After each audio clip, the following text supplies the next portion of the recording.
Hello everyone, welcome to the lecture on power system protection. Today we'll be looking at the continuation of module 2, earth fault and the phase fault protection. So a fault which involves the ground is called an earth fault. The examples are the single line to ground, that is line to ground LG, and the double line to ground LL to the ground fault. Now the faults which do not involve the grounds are called the phase faults. The protective schemes used for the protection of an element of a power system against the earth fault is known as the earth fault protection. Similarly, the protective scheme used for the protection of an element of a power system against the phase fault is known as phase fault protection. So here we are trying to look at what is earth fault protection and phase fault protection. Earth fault it involves the ground, and the phase it will not involve the ground.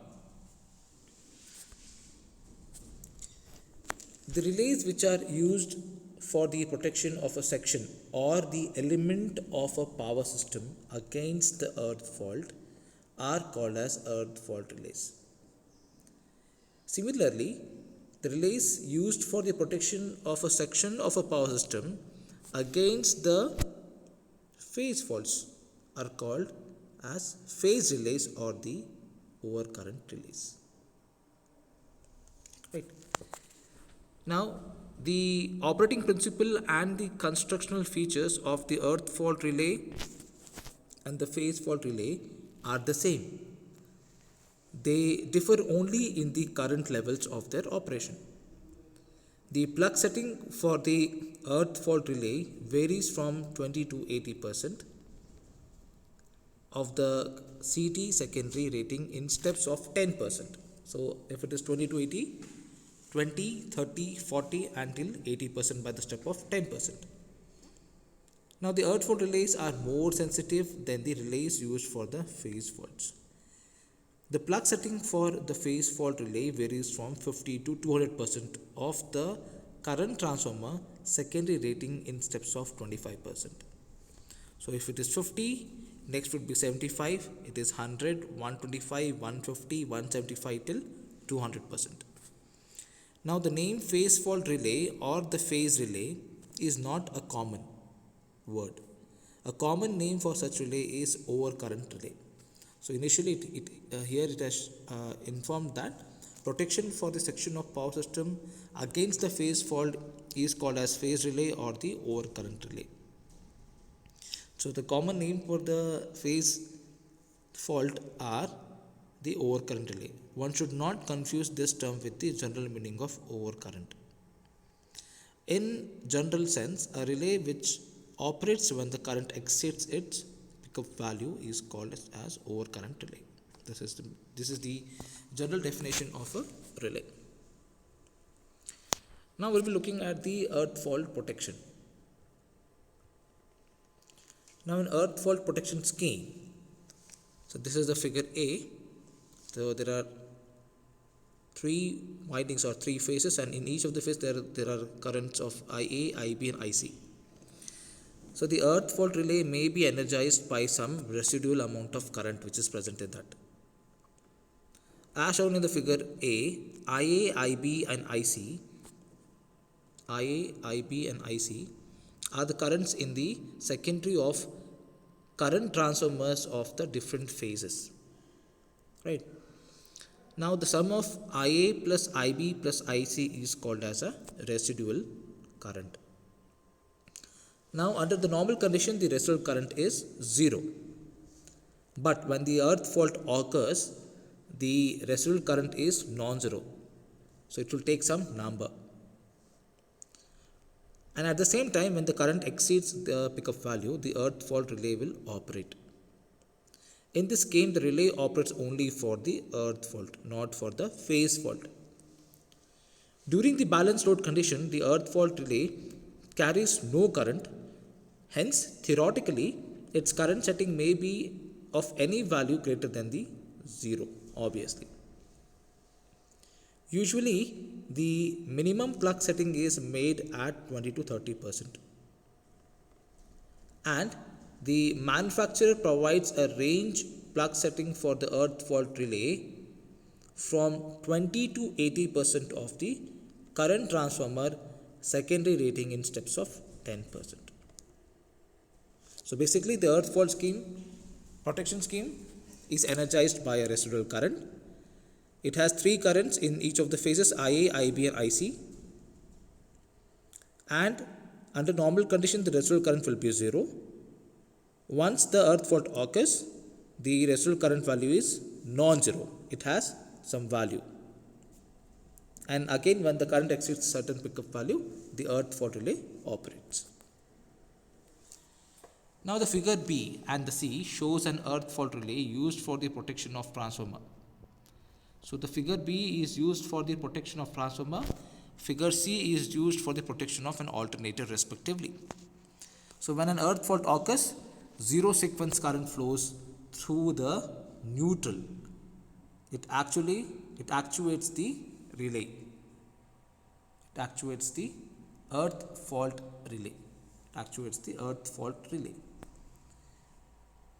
In figure D, it shows the connection of earth fault relay using a special type of current transformer known as core balance current transformer, which encircles the three-phase conductors.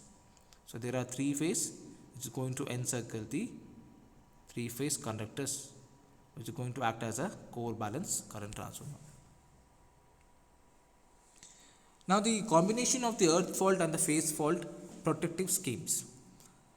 So here then in this figure A, it shows that there are two overcurrent relays. There are two overcurrent relays, phase to phase fault relays. Phase to phase fault relays. So this is one phase, this is second phase. So there are two relays. Now when an earth fault occurs, the burden on the active CT is that of an overcurrent relay, and the earth fault relay is in series. Thus the CT burden becomes high and may cause saturation. Now the phase fault protection scheme. Figure B shows the overcurrent relay for the protection of a three-phase system. So this is a three-phase system. So for each of the phases there are three individual relays.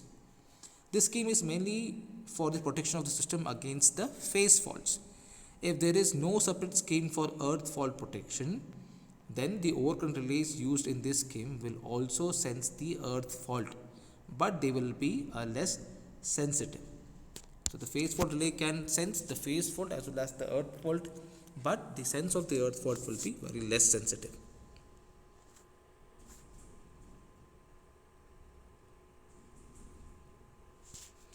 Now the next one is the directional earth fault relay.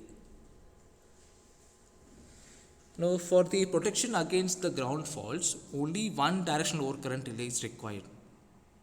Its operating principle and the construction is similar to the directional overcurrent relay which we have discussed in the last lecture.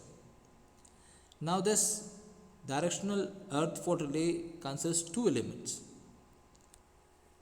One is the directional element and one is the IDMT element. The directional element has two coils. The current coil of the directional element is energized by the residual current, and the potential coil of the directional element is energized by the residual voltage as shown in figure A. This connection is suitable for the place where the neutral point is not available. If the neutral of an alternator or the transformer is grounded as shown in the figure B, then if the neutral point is grounded through a VT, that is the voltage transformer or the potential transformer, the voltage coil of the earth fault relay may be connected to the secondary of voltage transformer. The IDMT elements has a plug setting of 20% to 80% here. So this is a general description about the directional earth fault relay here. Same description. Now the next part is the 5-limb voltage transformer. This also comes under the directional earth fault relay. So a special 5-limb voltage transformer which can energize both the earth fault relay as well as the earth fault relay is as shown in the figure. So there is an earth fault relay plus the phase fault relay. So now the next topic is the static overcurrent relay. So this was discussed in the first chapter, that is module 1, components of a static relay. So this is the figure, how exactly the static overcurrent or the static relay works. So the output of CT or the PT of a transducer is rectified by a rectifier. Secondaries of CT or the PT is a transducer. It is sent to a rectifier to rectify the signal. Now the rectified output is given to the measuring unit or the measuring circuit, which constitutes the comparator, the level detector and the logic circuit. The output is actuated when the dynamic input, that is the relaying quantity, attains the threshold voltage. So the output of the measuring unit is going to check the fault current value, and it is going to check the level detector, the current detector value from the setting current setting value. That is going to compare. Now the output of the measuring unit is fed to the output. The output of the measuring unit is fed to the output unit device after it is amplified by the amplifier, and the output unit actuates the trip coil only when the relay operates. The relaying quantity such as the voltage and the current is rectified and measured here. So working of a static relay, output of CT-PT transducer is rectified in rectifier. The rectifier output is fed to the relaying measuring unit. Output of measuring unit is then amplified in amplifier. The amplified output is given to the output device, which energizes the trip coil and the relay operates. So this is the basic operation of a static relay. Right? Now static overcurrent relay.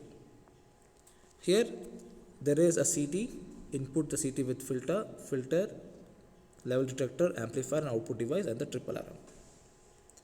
So the output of this summation CT is fed to an auxiliary CT, whose output is rectified, smoothened and applied to the measuring unit called as level detector. Now when the input current to the level detector is less than the threshold value or the set value, the output of the level detector is 0, obviously. So the current which is coming into the level detector is normal. It is not increasing the value of the level detector which is set over there. So for the overcurrent relay, if the input is less than the threshold current which is set in the level detector, then the IoT is equal to Iout is equal to 0. If the input is greater or equal to the I threshold value, then the Iout is equal to positive quantity. The output of the level detector is amplified and applied to the output device to cause the trip alarm. Now we'll be looking at the static instantaneous overcurrent relay. Now the current derived from the main CT is fed to the input transformer, which gives proportional output voltage.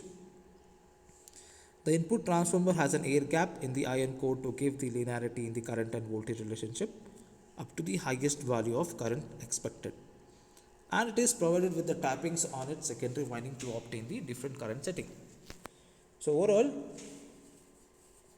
the current is derived from the CT, it is fed to the input transformer, which is going to give a proportional output voltage.